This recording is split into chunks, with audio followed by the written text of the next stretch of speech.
ये वादा रहा कि इस खास सेगमेंट में आप सभी का बहुत बहुत स्वागत है। मैं हूं आपका दोस्त हर्ष वर्मा और हर बार की तरह हमारे साथ जो है आज एक खास मेहमान जुड़ रहे हैं जिनका नाम है वरुण जी।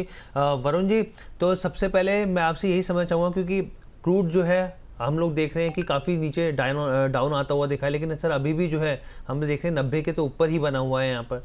दूसरी चीज़ जो है गिफ्ट निफ्टी काफ़ी रिलीफ दिखा रहा है। ऐसे में आपका क्या मानना है, कौन से ऐसे ट्रेड्स हैं जो आपको लगता है कि बेहतर हो सकते हैं वायदा बाजार के लिए, हमारे दर्शकों के लिए हाथ से? जी जी हर्षित, देखिए हर्षित, वेरी गुड मॉर्निंग हमारे सभी व्यूवर्स को, आपकी टीम को। यहाँ पर हेवल्स आप देखेंगे तो हेवल्स के अर्निंग्स के बाद या फिर आप हेवल्स का पूरा चार्ट आप एनालाइज करेंगे तो एक डाउन ट्रेंडिंग स्टॉक था, बट 1160 1190 का जो जोन है एक अच्छा जोन यहाँ पर एस्टैब्लिश किया है। यहाँ पर फ्राइडे के सेशन में हमने काफी बढ़िया कैंडल देखी थी और क्लोजिंग जो रेजिस्टेंस था करीबन 1220 1225 के जोन में, उसके ऊपर यहाँ पर क्लोजिंग दिया है। यहाँ पर बाय करके चल सकते हैं। करीबन आप 1215 से लेकर 1225 का जो जोन है या फिर 1230 के अराउंड जो क्लोजिंग है उसके आसपास आप खरीदारी कर सकते हैं। थोड़ा सा स्टॉप लॉस आपका डीप रहेगा 1190 का, जो एक अच्छा सपोर्ट है।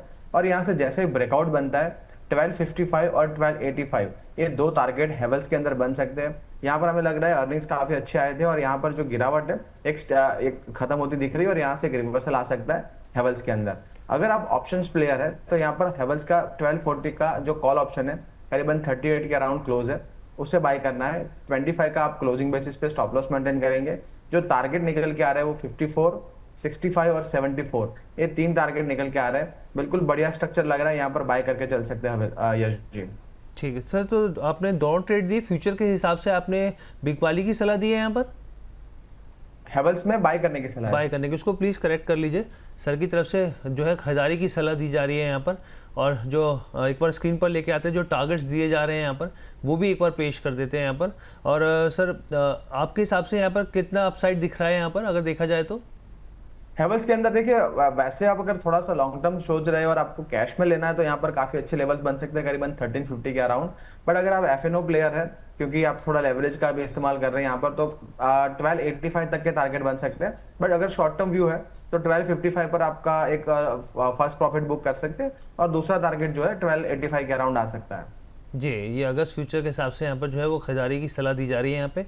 और आप ये देखिए टारगेट्स जो है यहाँ पर करीब करीब यहाँ पे 1255 से लेके 1285 के जो है यहाँ पर टारगेट्स दिए जा रहे हैं। स्टॉप लॉस जो है 1190 का दिया जा रहा है।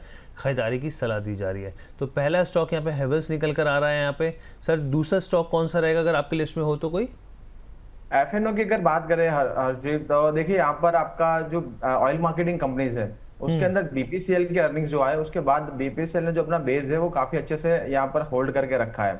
और जो 300 295 का जो जोन है वहां पर काफी बढ़िया तरीके से यहाँ पर होल्ड किया है। ऊपर का एक हल्का सा रेजिस्टेंस है 320 का। आज अगर 320 पार कर देता है और साथ में टेलविंड भी है, क्रूड में काफी बड़ी गिरावट है, तो यहाँ पर एक मोमेंटम बन सकता है बीपीसीएल के अंदर। और आपका जो शायद एक गैप अप हो सकता है 320 के अराउंड आप बाय कर सकते हैं। जो स्टॉप लॉस है आपका 310 का रहेगा। और जो टारगेट्स यहाँ पर निकल के आ रहे हैं 330 और 335, ये दो टारगेट्स बन सकते हैं बीपीसीएल के अंदर।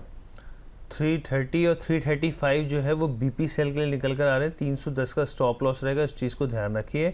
तो ये दो जो है सर की तरफ से यहाँ पर एक हेवल्स और एक बीपीसीएल जो निकल के आ रहा है। अब मैं आपसे सर एक और चार्ट समझना चाहूँगा, और आपको लग रहा है कि एफ&ओ के लिहाज से क्या एक बेहतर विकल्प हो सकता है वो आप ही बताएंगे यहाँ पर। सर लॉरस लैब आपको कैसा लग रहा है यहाँ पर? जी बिल्कुल, लॉरस लैब के अर्निंग्स आप देखेंगे या फिर चार्ट वाइज आप देखेंगे तो सबसे स्ट्रॉन्ग स्टॉक है। और फ्राइडे के सेशन में जब निफ्टी ने नया लो बनाया था तब भी आप देखेंगे तो लॉरस लैब ने यहाँ पर अपना जो लाइफ हाई या 52 वीक हाई बनाया था। अब यहाँ पर आप देखिए अर्निंग्स तो आ चुके हैं, स्टॉक के अंदर काफी बड़ी रनअप है। थोड़ा सा स्टॉक आप फंडामेंटली भी देखेंगे तो महंगा लग रहा है। यहाँ पर बिकवाली की सलाह नहीं, बट फ्रेश खरीदारी अगर आपको करनी है तो थोड़ा सा आप वेट एंड वॉच करेंगे। और अगर आपके पास ऑलरेडी जो पोजीशन है वो आप 1548 1548 का एक स्टॉप लॉस मेंटेन करेंगे और यहाँ पर पोजीशन में बने रह सकते हैं। अर्निंग्स के बाद हो सकता है यहाँ पर एक काफी बड़ा गैप अप भी हमें देखने को मिले। अगर करीबन 1650 1700 का जोन आता है तो यहाँ पर एक बार प्रॉफिट बुक करके चल सकते हैं। थोड़ा सा आप देखिए हर्ष भाई, कैसा होता है कि जब मार्केट के अंदर buy on rumour sell on news वाला जो ट्रेड बनता है, यहाँ पर ऐसा ट्रेड बन सकता है। अर्निंग्स अच्छे आ चुके हैं, जो टेलविंड है स्टॉक के अंदर काफी अच्छा रनअप है, तो थोड़ी सी हल्की सी प्रॉफिट बुकिंग भी आ सकती है। हल्की सी प्रॉफिट बुकिंग भी आ सकती है। लेकिन सर मैं ठीक है, चलिए ये आपकी राय है। लेकिन हाँ सर ये ज़रूर है कि बहुत सारे जब भी एक्सपर्ट्स जो कहते हैं कि महंगा है ये स्टॉक और तब भी ये चल के दिखाता है, तो सर वो वाली चीज़ें हो जाती हैं यहाँ पे कि बार बार ये चलता है और दौड़ता है इस तरह से। अभी जो सेटअप है, हालांकि आप वो बेहतर बता पाएंगे यहाँ पे, कि चलिए ठीक है। ये जो है लॉरस लैब के हिसाब से सर की सलाह आ रही है। एक और मैं आपसे एक स्टॉक के ऊपर और पूछना चाहूँगा, फिर उसके बाद हम लोग सर अपने वायदा आके सेगमेंट को ख़त्म करेंगे। IDFC को देखना मैं चाहूँगा आपको कि IDFC आपको कैसा लग रहा है चार्ट के हिसाब से, और आपको लग रहा है कि यहाँ पर एक बेहतर विकल्प बन सकता है हमारे जो F&O ट्रेडर्स हैं उनके लिए? जी बिल्कुल, यहाँ पर बिल्कुल एक अच्छा विकल्प बन सकता है। देखिए करीबन 78 के अराउंड यहाँ पर एक अच्छा सपोर्ट यहाँ पर एस्टेब्लिश किया है, और आप छोटे मझोले बैंक्स देखेंगे तो काफी अच्छा परफॉर्मेंस देता है। IDFC देखिए थोड़ा सा जो बैंक्स है उसके जो पार्टिसिपेशन नहीं कर पा रहा है, क्योंकि जो हरियाणा से खबर निकल के आई थी, उनका जो कॉर्पोरेट गवर्नेंस का इशू आया था और काफी बड़ी घोटाला हो गया था, उसके बाद एक बड़ा गिरावट आया था। अब यहाँ पर स्टॉक ने जो सारी गिरावट थी वो कैप्चर कर ली है, और अर्निंग्स भी काफी अच्छे पेश किए। यहाँ पर मुझे लग रहा है कि 82 का एक जोन है, वहां से बार बार रिजेक्शन आ रहा है। जैसे ही 82 का जोन निकालता है, आपको 78 का स्टॉप लॉस मेंटेन करना है। फर्स्ट टारगेट वुड बी 86 और सेकंड टारगेट वुड बी 90।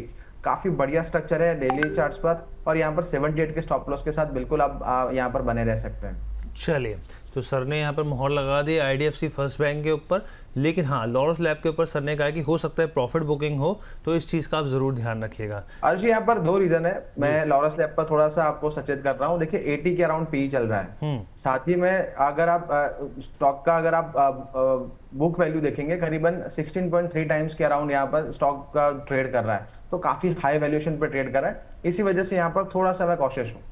ठीक है सर, तो सर की तरफ से यहाँ पर राय ये निकल कर आ रही है, और बेसिकली हमने 4 स्टॉक्स पे बात करी, जो निकल के आए वो 3 स्टॉक्स ऐसे निकल के आए हैं F&O के लिहाज से यहाँ पर, जो सर को एक बेहतर चार्ट के हिसाब से या फिर स्ट्रक्चर के हिसाब से यहाँ पर स्थितियाँ दिखा रहे हैं। तो चलिए अपने इस सेगमेंट को यहाँ पे फिलहाल के लिए समाप्त करते हैं। वादा रहा इस खास सेगमेंट में।